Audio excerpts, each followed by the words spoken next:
இந்த பணக்காரங்களா இருக்கிறதும், ஏழையா இருக்கிறதும் ரொம்ப சிம்பிள்ன்ற மாரி சொல்லுவாங்க. இந்த மிடில் கிளாஸ்ல இருக்கவங்க. அதுக்கு காரணம் என்னன்னு பார்த்தீங்கன்னா, பணக்காரங்களா இருக்கும்போது அவங்களுக்கு ஃபினான்ஷியலா பெரிய பிரச்சனைகள் இருக்காது. எல்லாருக்குமே லைஃப்ல பிரச்சனை இருக்கும். அப்படிப்பட்ட பிரச்சனை இருக்கும். பயங்கர ஏழையா இருக்கவங்களுக்கு என்னன்னா, இந்த நாளைக்கு இவ்வளோ சம்பாதிக்கணும் அப்படின்ற ஒரு டார்கெட் இருக்காதுன்னு சொல்லுவாங்க. அன்ன நாளைக்கு, அன்னைக்கு அவங்க லைஃப் எப்படி கடக்குறாங்க. அண்ட் அவங்களுக்குன்னு எதுவும் வரையறை இருக்காது. எல்லாத்தையும் பிரேக் பண்ணிட்டு அவங்க இருக்கலாம். பணக்காரனா இருந்தாலும் சரி, ஏழையா இருந்தாலும் சரி. இந்த மிடில் கிளாஸை பொறுத்தவரைக்கும் இருக்கு தெரியுங்களா? அவங்களால பணக்கார வாழ்க்கையும் வாழ முடியாது, பயங்கர ஏழைப்பட்ட வாழ்க்கையும் வாழ முடியாது. இது 2த்துக்கும் நடுவுல ஒரு வாழ்க்கைய வாழறது, அதுவும் சமூகத்தில ஏகப்பட்ட கேள்விகள நம்மளால தொடர்ந்து வச்சுக்கிட்டே இருப்பாங்க. எக்ஸாம்பிள் வந்து ஒரு 24 வயசு உங்களுக்கு கடந்துருச்சு அப்படின்னா, இன்னும் கல்யாணம் ஆகலையான்னு கேட்பாங்க. கல்யாணம் ஆனதுக்கப்புறமா என்ன இன்னும் குழந்தை இல்லையான்னு கேட்பாங்க. குழந்தை வந்ததுக்கப்புறமா ஏன் அந்த குழந்தை நல்லா படிக்குதா இல்லையான்னு கேட்பாங்க. அந்த பையன் நல்லா படிக்கிறானோ, இல்ல அந்த பொண்ணு நல்லா படிக்குதோ இல்லையோ, மறுபடியும் என்ன கேள்வி வரும்னா, ஏன் வெறும் படிக்கிறதுல மட்டும் வைக்கிறீங்க? எக்ஸ்ட்ரா கரிக்குலர் ஆக்டிவிட்டீஸ்ல ஈடுபட வைக்கலாமே அப்படின்னா, இப்படி மிடில் கிளாஸ் லைஃப்ல நீங்க எத பண்ணாலும் ஏகப்பட்ட கேள்விகள் வந்துகிட்டே இருக்கும். ஏகப்பட்ட பிரச்சனைகள் டே டு டே லைஃப்ல ஒரு 1 ஹவருக்கு ஒண்ணு புதுசு புதுசா நம்ம பார்த்துக்கிட்டே இருக்கலாம். அப்படிப்பட்ட லைஃப்ப ரொம்ப தத்ரூபமா ஒரு படமா காட்டக்கூடிய ஒரு படம் தான் இந்த மிடில் கிளாஸ். கிஷோர் அவர்களுடைய இயக்கத்துல இந்த படம் ரெடி ஆயிருக்கு. எக்ஸலண்ட்டான ஒரு ஃபில்ம் மேக்கிங். ஏன்னா, இந்த படம் ஆரம்பிச்சு ஒரு 20 நிமிஷம். எனக்கு கொஞ்சம் இந்த கதை வந்து அவைவா தான் இருந்தது. மிடில் கிளாஸா இருக்கு. எல்லா சீன்ஸும் நம்ம ரெகுலர் லைஃப்ல நடக்கிற மாரி தான் இருக்கு. இருந்தாலும் ஏன் கொஞ்சம் அவைவா இருக்குன்னு ஒரு ஃபீல் இருந்தது. எப்போ ஒரு ஹஸ்பண்ட் அண்ட் ஒய்ஃப்ல சண்டை நடக்குது. ஒய்ஃப் அந்த ஹஸ்பண்ட வீட்ட விட்டு வெளியில போங்கன்றத சொல்றாங்க. போயிட்டு அந்த ஒய்ஃபே போய் அந்த ஹஸ்பண்ட வீட்டுக்கு கூட்டிட்டு வந்து, அவங்களுக்குள்ள ரொம்ப குட்டியா, கியூட்டான ஒரு ரொமான்ஸ். அது நடக்க ஆரம்பிச்ச உடனே நாமளும் அந்த கதையும் கனெக்ட் ஆயிடுறோம். அந்த கதையோட ட்ராவல் அப்படி ஆரம்பிக்குது. படத்தோட கதை என்னன்னு பார்த்தீங்கன்னா, முனிஷ்காந்த் அவர்கள் படத்தோட ஓப்பனிங்லேயே வந்து அவங்க ஊர் நிலத்துல வந்து அப்படி சாஞ்சு படுத்துக்கிட்டு இருக்காரு. அவருடைய ஒரே ஒரு கனவு என்னன்னு பார்த்தீங்கன்னா, அவர் ஊர்லேருந்து சென்னைக்கு வேலைக்காக வராரு. அவருடைய குடும்பம் அங்கே இருக்குது. அவங்க ஒய்ஃபோட கட்டாயத்தினால அங்கே சென்னையில் ஒரு வாழ்க்கையை வாழணும்னு சொல்லிட்டு வாழ்ந்துட்டு இருக்காரு. அவரோட ஆசை என்னன்னா, ஊருக்கு போய் அவருடைய கிராமத்தில் விவசாயம் பண்ணி அவங்க அப்பா அவங்க கிராமத்தில் எப்படி இருந்தாரோ அப்படி ஒரு வாழ்க்கையை வாழணும்னு ஆசைப்பட்டுட்டு இருக்கேன். இப்படி இருக்கும் பட்சத்தில் இந்த மிடில் கிளாஸ் லைஃப்பை பொறுத்த வரைக்கும் ஏதாவது ஒரு சூழ்நிலையில் டக்குன்னு ஒரு சர்ப்ரைஸ் வரும். அந்த ஒரு சர்ப்ரைஸ் நம்ம லைஃப்பை ஓவராலாக மாற்றிடும். அந்த ஒரு நாள் நடந்துருச்சுன்னா போதும் அப்படின்ற மாதிரி நம்ம வெயிட் பண்ணிக்கிட்டே இருப்போம். அது எப்போ நடக்கும், எப்படி நடக்கும்னு யாருக்குமே தெரியாது. அப்படி ஒரு சம்பவம் முனிஷ்காந்த் அவர்களுடைய லைஃப்பில் நடக்குது. அதன் மூலயமா முனிஷ்காந்தோடைய வாழ்க்கை எப்படி எப்படிலாம் மாறுது. அண்ட் அந்த வாழ்க்கை மாறும்பொழுது அவர் என்னென்ன தவறுகள்லாம் செய்கிறாரு. டுவர்ட்ஸ் த எண்டில் அவர் கண்ட கனவு நிறைவேறுதா இல்லையான்றது தான் இந்த படத்தோட கதையாக இருக்குது.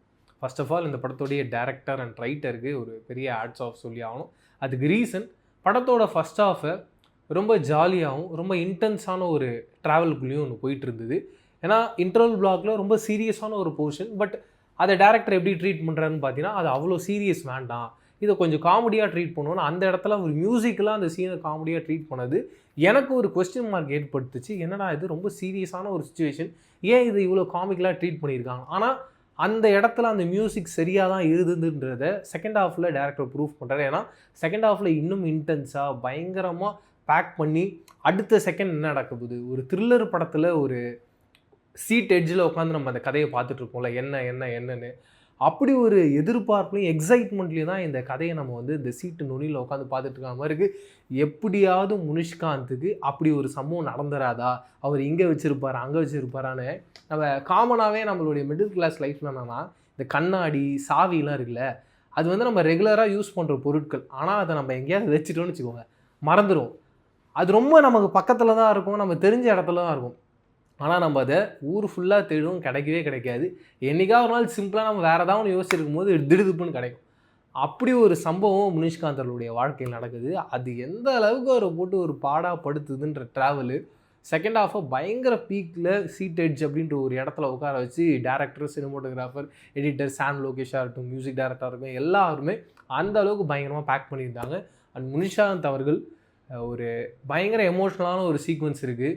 அதில் அவர் பேசுகிற அந்த டைலாக், நம்ம வாழ்க்கையில் கடவுள் ஏதோ பெருசாக கொடுக்கணுன்ற மாதிரி கொடுத்துட்டு இந்த ஒரு செகண்டில் அது இல்லைன்ற மாதிரி மாத்திரான்ல, அதுக்கு நம்ம சும்மாவே இருந்துக்கலாமே, நம்ம கஷ்டப்படுத்துறதுல கடவுளுக்குன்னு அப்படி ஒரு சந்தோஷன்ற ஒரு போர்ஷன், ஒரு சீக்வன்ஸ் ஒன்று பேசியிருப்பார்.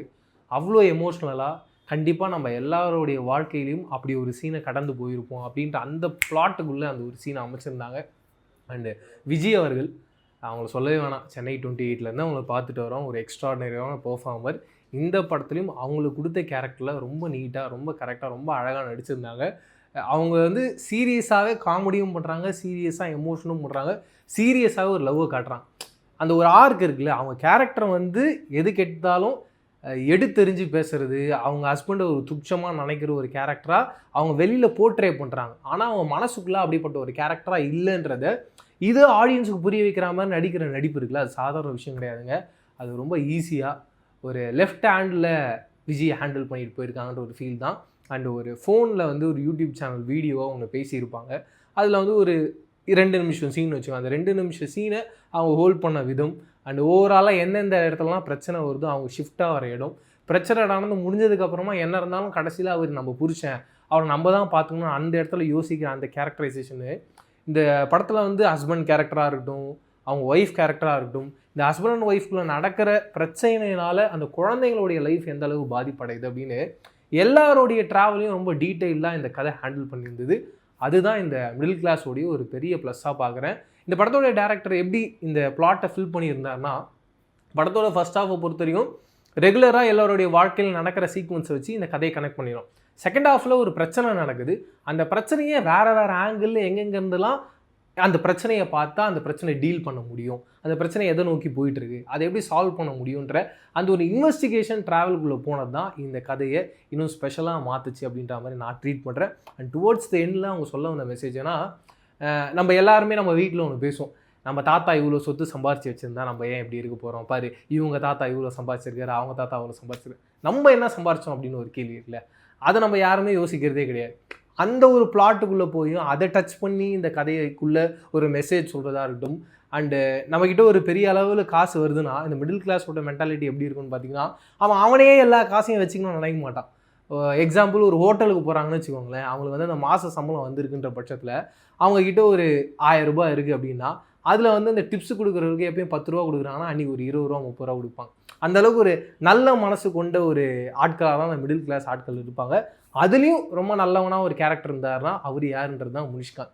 இந்த ஓவரால் ப்ளசண்ட்டான ஒரு ட்ராவலில் ஒரு மிடில் கிளாஸோடைய லைஃப்பை ரொம்ப பக்கத்தில் இருந்து எல்லா பிரச்சனையும் ஹேண்டில் பண்ணி டுவோர்ட்ஸ் த எண்டில் மற்றவங்க எல்லாருமே அவனை வந்து ஒரு இழிச்சவாயனாகவும் ஒரு முட்டாளாகவும் இவன் ஒன்றுத்துக்கும் உதவாதுன்னு நினச்சா கூட அவன் ஒரு ஹீரோ தான், அவன் ஒரு ஸ்டார் தான்றதை காமிச்சதுக்கு அப்புறமாவும் அவன் எந்த அளவுக்கு சிம்பிளாக அவனுடைய லைஃப்பை வாழ்ந்துட்டு இருக்கான்ற ஒரு வாழ்க்கையை ரொம்ப அழகாக பிரதிபலிச்சிருக்காங்க இந்த மிடில் கிளாஸ் மூலியமாக.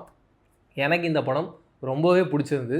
ஃபர்ஸ்ட் ஆஃப் ஜாலியாக இருந்து, செகண்ட் ஆஃப் பயங்கர ஹை எமோஷனில் ஒரு சூப்பர்மேன் படம் பார்க்கும்போது அந்த சூப்பர்மேன் கேரக்டரை நம்ம அந்த கேரக்டராக ஃபீல் பண்ணுவோம்ல, அந்த எனர்ஜியை ஃபீல் பண்ணுவோம்ல, அப்படி ஒரு எனர்ஜியை நீங்கள் இந்த மிடில் கிளாஸ் படம் பார்த்துட்டு வந்ததுக்கப்புறமா நானும் ஒரு மிடில் கிளாஸ் தான் அப்படின்னு கெத்தாக சொல்கிற அளவுக்கு இந்த படத்துடைய டேரக்டர் அமைச்சிருக்காருன்றதுல சந்தேகமே இல்லை. இதை தாண்டி நீங்கள் இந்த படத்தை பார்த்துருந்தீங்களா, பார்க்க போகிறீங்கன்னா உங்களுடைய கருத்துக்களை கமெண்ட் செக்ஷனில் ஷேர் பண்ணிக்கோங்க. வேறு ஒரு ரிவ்யூவில் சந்திக்கிறேன். அது வரைக்கும் டேடா பை. நான் பிரவீன் கேஎஸ். பாய்.